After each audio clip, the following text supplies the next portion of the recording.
What's up guys, Seth here, welcome back to my YouTube channel. In this video I actually want to talk about some of the recent controversies surrounding the notorious one, Conor McGregor.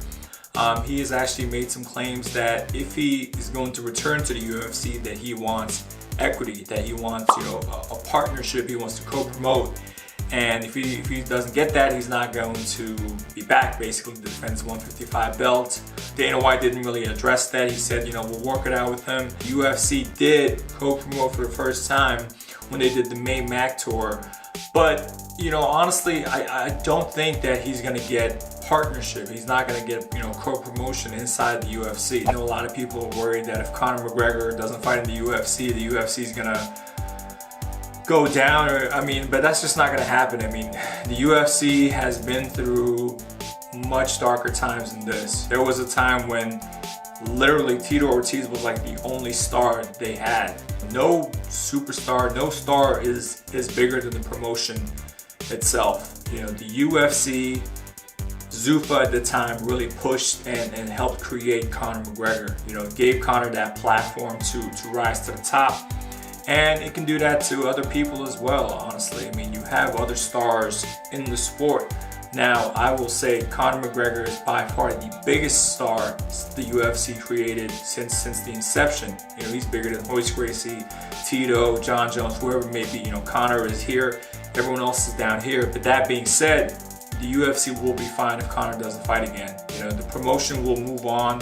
The organization will move on. They will create new stars. A lot of fans that only watch Conor McGregor fight, some of them will stay and become fans. A lot of them will never watch again. And that's fine. And that's the way it's always been. Ken Shamrock and Tito Ortiz were beefing. A lot of fans tuned in to watch that fight. And after that fight, a lot of them left. Some of them stayed in. When Brock Lesnar made his UFC debut, a lot of fans came and watched. Ronda Rousey, even CM Punk. But the promotion itself will survive. I don't believe that the UFC is really worried about if Conor leaves that, we're not going to do pay-per-view numbers great again. Just apparently the GSP, Michael Bisping, did 1 million buys supposedly. So I think the organization will carry on. Obviously, I would love to see Conor McGregor back, but if indeed he does not fight again, the organization will be fine. UFC will continue to march forward. I'll continue to watch it, as will millions of other people, and it'll continue to attract new fans. It's very similar to when Michael Jordan retired from basketball the first time. A lot of people were like, well, what's going to happen, this and that, but the league was fine. If you look at the league today versus then, it's a lot bigger today than it was back then. And it's the same thing with the UFC. It's going to be fine. There is going to be new stars to fill that void.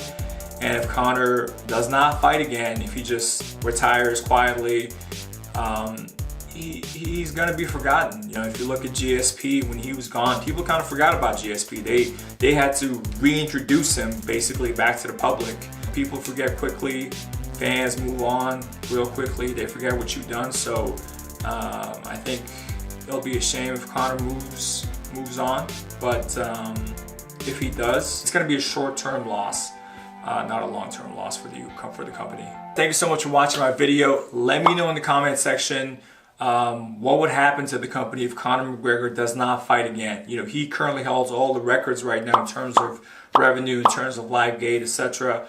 Does Conor McGregor have enough power to get equity and get partnership with the UFC? Can the UFC move on and create another superstar? Or will they give Conor McGregor what he wants and give him partnership, some equity to co-promote so he can come back inside the cage?